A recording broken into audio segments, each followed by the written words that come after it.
안녕하세요. 오랜만에 인사를 드립니다. 그동안 개인적인 사정이 있어 가지고 방송을 잠깐 중단했었습니다. 솔직히 구독자도 별로 늘지 않고 괜히 시간만 허비하는 것 같아서 유튜브 방송을 중단할까 생각도 했었는데 그냥 저희 생각을 기록해 둔다 생각하면서 꾸준히 영상을 올리도록 하겠습니다.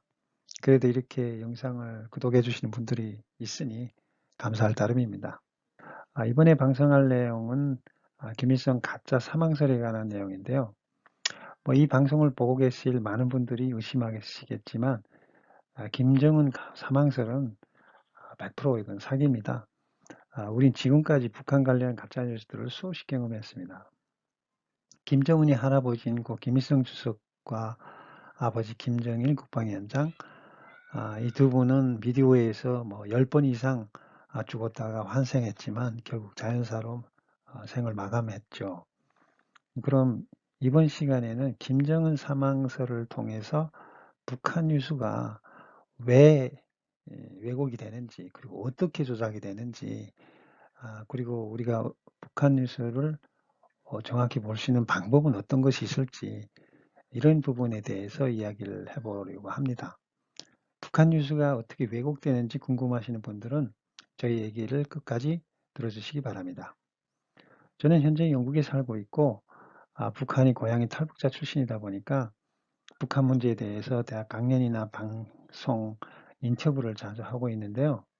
이번 영상은 2014년 2월 11일 날 제가 옥스퍼드 대학의 서구 언론에 비춰지는 북한이라는 주제로 강의했던 내용을 이번 김정은 사망설과 결부해서 좀 가공해서 영상을 만들어 봤습니다. 사실 옥스퍼드 대학에 강의했던 내용도 서구 언론이 어떻게 북한 뉴스를 왜곡하고 있는지 또 그리고 그 이유는 무엇인지 이런 내용이었었는데 이번 주제도 비슷한 아니 똑같은 주제라 제가 그때 사용했던 파워포인트 내용을 조금 수정해서 영상을 만들었습니다. 이번 영상이 강의처럼 보일 수 있어서 좀 딱딱해 보일 수도 있는데 그 점 좀 이해해 주시면서 봐주시면 감사하겠습니다. 자, 그럼 북한 관련 뉴스가 왜 그리고 어떻게 왜곡되는지 부분에 대해서 5단계에 걸쳐서 제가 설명을 드릴 건데요.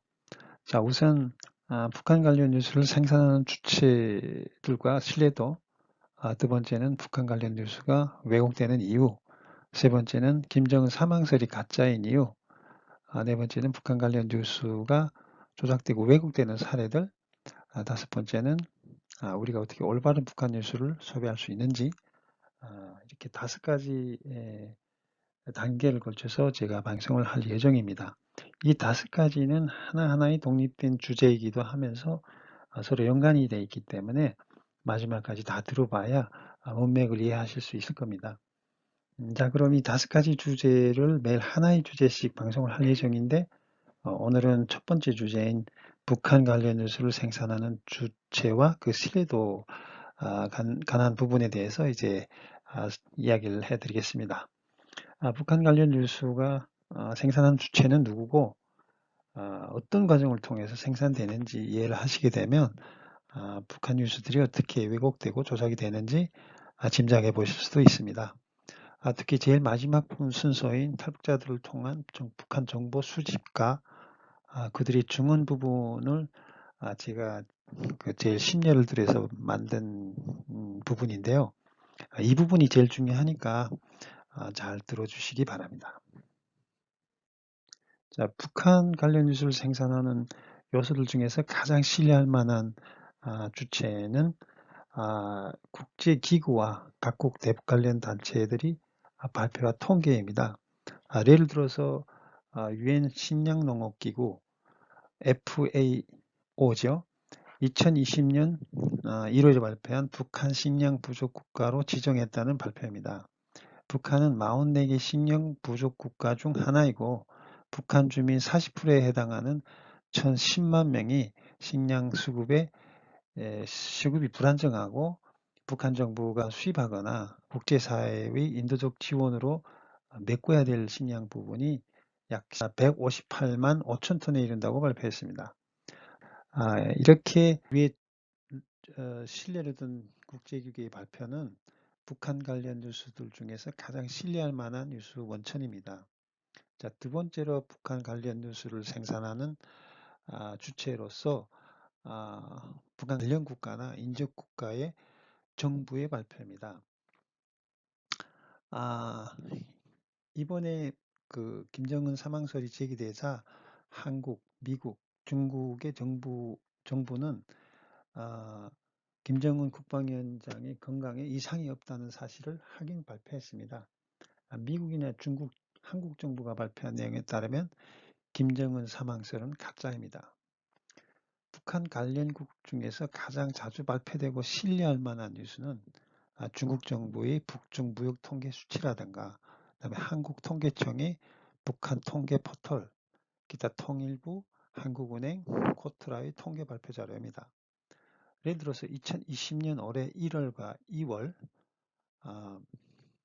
북한이 대중국 수출액이 1,067만 달러로 19년 만에 최저치를 기록했으며 대중 수입액은 1억 9,739만 달러로 전년도 대비 23% 감소했다는 뉴스입니다. 또한 한국통계청의 북한 통계 포털에는 매년 북한 주요 통계 지표가 공개 발표되고 주요 경제에 대한 통계를 제공하고 있습니다. 북한 주변국들뿐만 아니고 스위스와 같이 북한과 연관된 국가들이 발표 내용도 신뢰할 만한 뉴스 원천입니다. 스위스 정부는 스위스 정부 산하 스위스 개발협력청에서 북한의 상주 사무소를 두고 식량과 식수, 농업 지원을 펼치고 있으며 2019년 북한에 7만 817달러를 지원해서 한국에 이어서 대북 지원 규모에서 2위라는 내용의 뉴스입니다. 이러한 북한 관련 뉴스는 국제기구의 발표와 함께 비교적 가장 신뢰할 만한 북한 뉴스 원천입니다. 자, 세 번째로 북한 관련 뉴스를 제공하는 주체는 북한 정부의 공식 발표입니다. 북한 정부의 공식 발표는 주로 이제 조선중앙TV나 조선중앙통신, 노동신문, 우리민족끼리 인터넷 사이트 등을 통해서 발표됩니다. 사실 북한 정부의 공식 발표나 보도는 비교적 그 정확성을 보장하기가 좀 어렵습니다. 왜냐하면 예를 들어서 이제 1993년도 북한은 핵무기를 가지고 우사도 없고 능력도 없다면 계속 이제 북한 핵 개발을 부정했었습니다. 그러다가 이후 갑자기 돌변해서 핵 보유를 공식화했죠. 그 다음에 또 최근에는 북한이 코로나 환자가 한 명도 발생하지 않았다. 뭐 이런 공식 발표가 있는데 사실 이런 발표는 신뢰하기 어려운 보도입니다. 뭐 다 아시는 바와 같이 북한에서는 뭐 유튜브 같이 1인 미디어 같은 건 꿈도 꿀 수 없고 모든 언론은 국가의 통제하에 있습니다. 조선노동당이나 정부의 신뢰가 떨어질 만한 기사나 보도는 원칙적으로 봉쇄가 됩니다. 그럼에도 불구하고 북한 정부의 공식 입장 발표나 동향, 정부의 정책 방향성 뭐 이런 부분에 있어서는 다른 간접 매체들보다도 정확한 측면도 있습니다. 자, 네 번째로 그 북한 관련 뉴스를 생산하는 주체는 북한 출신의 탈북자들을 통한 정보 수집과 그들의 증언입니다. 사실 북한 뉴스를 만들어내는 가장 큰 원천이기도 하면서 가장 많은 오보를 만들어내기도 하는 주체이기도 하죠. 이 내용은 제가 이번 영상을 통해서 가장 집중적으로 설명해 드릴 내용이기도 합니다. 북한 정보 수집 과정에서 탈북자들이 어떻게 활용되는지를 설명드리기 전에 먼저 정보기관이나 언론사가 어떻게 정보를 수집하는지 좀 이해하실 필요가 있습니다. 정보는 크게 이제 휴민트를 통한 인적 정보, 그다음에 통신, 감청 정보, 신호 정보, 사전 정보를 통해서 수집하게 되는데, 예를 들어서 이제 북한에 있는 정보원, 뭐 간첩이죠. 간첩이 북한이 언제 남한을 향해서 전쟁을 일으킨다라는 정보를 입수했다고 가정하겠습니다. 가정입니다. 그리고 전화도청을 통해서 이 사실이 확인됐고 그다음에 인민군 주요 병력이 38선 일대로 직결된다는 정보도 같이 입수됐습니다. 또 그리고 평양 용성신료가공공장을 비롯한 북한의 전국 신료가공공장들에서 대규모 전투예비 식량 생산에 2달 전부터 진행하고 있다는 정보를 이미 가지고 있다고 가정하겠습니다. 자, 여기서 정보원을 통한 정보를 인적 정보, 그 다음에 전화도청을 통해서 입수한 정보를 통신 감청 정보, 인민군 주요 병력이 38선 일대로 직결된다는 정보는 신호 정보라고 합니다. 또 두 달 전부터 북한 전 지역에서 신여 공장들에서 이제 대규모 전투 예비 식량 생산을 진행하고 있다는 정보는 사전 정보라고 합니다. 그래서 이 네 가지 정보를 종합해서 북한이 남한을 상대로 전쟁을 일으킨다 라는 완벽한 정보를 수집하게 됩니다. 여기서 중요한 점은 이 네 가지 정보 중에서 한 가지만 가지고 북한이 남한을 상대로 전쟁을 일으킨다고 말할 수는 없습니다. 반드시 종합적인 정보를 가지고 그 신뢰성이나 정확도를 가늠할 수 있는 겁니다. 북한 관련 뉴스들을 마구잡이로 생산하는 뭐 조선일보나 동아일보 같은 그 보수지들 경우에는 이런 원칙이 지켜지지 않고 있습니다. 뭐 이 중 하나만 있어도 무분별하게 그냥 기사를 남발하고 있습니다. 물론 북한과 같이 폐쇄되어 있는 그리고 접근이 불가능한 상황에서 뭐 휴민트 역할은 절대적입니다. 그러나 최소한 다른 정보들과 종합해서 확실한 정보를 전달해야 할 의무가 있는 언론사들인데 뭐 아니면 말고 이런 식으로 엉터리 보도를 지속적으로 반복하고 있습니다. 자, 그럼 지금부터 그러면 북한 정보 수집에서 탈북자들이 어떻게 활용되는지 설명을 드리겠습니다. 제가 뭐 탈북자 출신이다 보니까 뭐 이런 내용을 말씀드릴 수 있는데요. 자, 우선 정보기관이나 대북 관련 뉴스를 생산하는 언론사가 북한 정보 수집 과정에서 탈북자들을 이용하는 것은 어쩌면 너무 당연한 일이고 가장 효율적입니다. 자, 예를 들어서 국가정보원, 우리의 뭐 한국으로 치면 정보원이죠. 국가정보원이죠. 그 다음에 북한 관련 뉴스를 제공하는 언론사, 레하면 이번에 그 김정은 사망설을 제기했던 뭐 NK데일리 같은 이런 언론사에서 북한 내부의 정보원을 침투시키려고 하면 그들을 양성하고 훈련하고 뭐 이런 데 막대한 비용이 들어갑니다. 그뿐만 아니고 그게 굉장히 위험하고 그리고 막상 침투했다 하더라도 그 효과를 보기 전까지는 오랜 시간이 걸립니다. 이 모든 과정을 비용으로 환산하면 진짜 엄청난 투자가 아닐 수 없습니다. 그런 데 비해서 북한 사정을 잘 알고 비교적 잘 알고 특히 가족 친척들을 통해서 간접 정보 수집도 충분히 가능할 뿐만 아니라 그들이 증언, 그러니까 탈북자들이 그 증언 그 자체만으로도 고급 정보가 될 수도 있는 탈북자들은 한국이나 미국, 중국, 일본을 비롯한 정보기관이나 언론사들에게는 더할 나위 없는 그런 저렴한 취재원입니다. 북한 정보 수집 과정에서 탈북자들이 가지고 있는 이러한 장점 때문에 한국의 정보기관은 물론이고 미국, 일본, 중국을 비롯한 정보기관이나 언론사들은 앞다투어 고급 정보 능력이 있는 탈북 정보원들 영입하기 위해서 쟁탈전을 벌이고 있습니다. 최근에는 그 이스라엘 정보기관이 적대 국가의 그러니까 그 이스라엘 적대 국가죠. 이란, 시리아, 팔레스타인 뭐 이런 나라들과 우호적 관계에 있을 뿐만 아니라 정치 군사적으로 밀접한 협력 관계에 있는 북한에 대한 정보 수집에 막대한 비용을 지불하면서 이 보이지 않는 정보 쟁탈전은 점점 가속화되고 있는 추세입니다.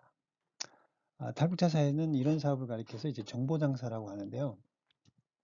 탈북자 단체들과 소위 잘 나가는 탈북자들은 이 노다지 비즈니스에 종사하는 사람들이 꽤 많습니다. 북한에 고위직에 있었거나 혹은 뭐 현재 북에 남아있는 가족들 중에 고급 정보들을 가져올 수 있는 탈북자들 치고 이 노다지 비즈니스 사업을 권유받지 않는 그런 사람은 없을 겁니다. 특히 남한 사회에 대한 이해가 부족하고 자본주의 사회에 대한 경험도 별로 없고 취업도 어려운 환경에서 탈북자들에게 이 정보 장사는 꽤 매력적인 사업이 아닐 수가 없죠. 또 이 북한 정보 장사를 하는 대부분의 탈북자들은 소위 이제 북한 인권 운동, 그 다음에 이제 북한 민주화 운동을 겸하고 있으며 아예 단체 이름도 무슨 북한 정보 센터 무슨 북한 정보 전략연구소 이런 식으로 만들어 가지고 아예 공개적으로 정보 장사를 진행하는 그런 단체도 있습니다. 최근에는 북한에서 입수한 정보를 중개해서 판매를 대신해 주는 아예 분업이 생길 정도로 정보 산업이 북한 정보 판매 사업이죠. 그러니까 확장되어 가고 있는 추세입니다.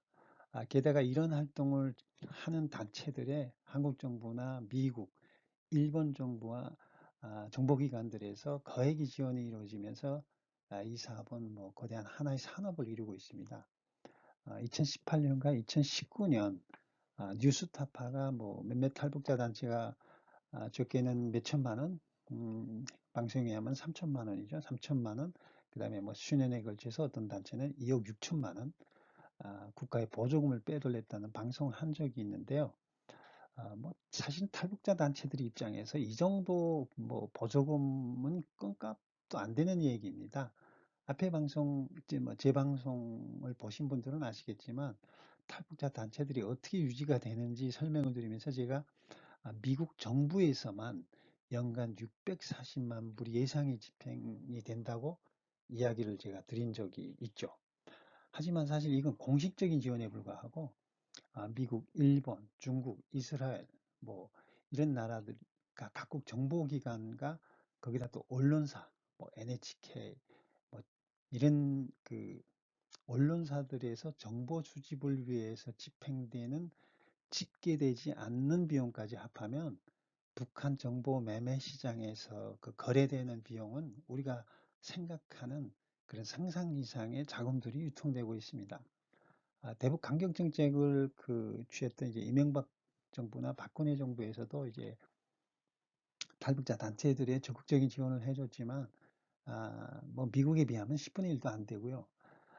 지금 남북협력을 추구하는 문재인 정권 들어서는 아예 탈북자 단체들에 대한 지원이 거의 없어졌기 때문에 탈북자 단체들이나 정보 장사를 하는 이제 탈북자들은 미국이나 최근에는 이스라엘, 일본 이런 외국 정부나 정보기관의 우지에서 이제 활동을 하고 있는 형편입니다.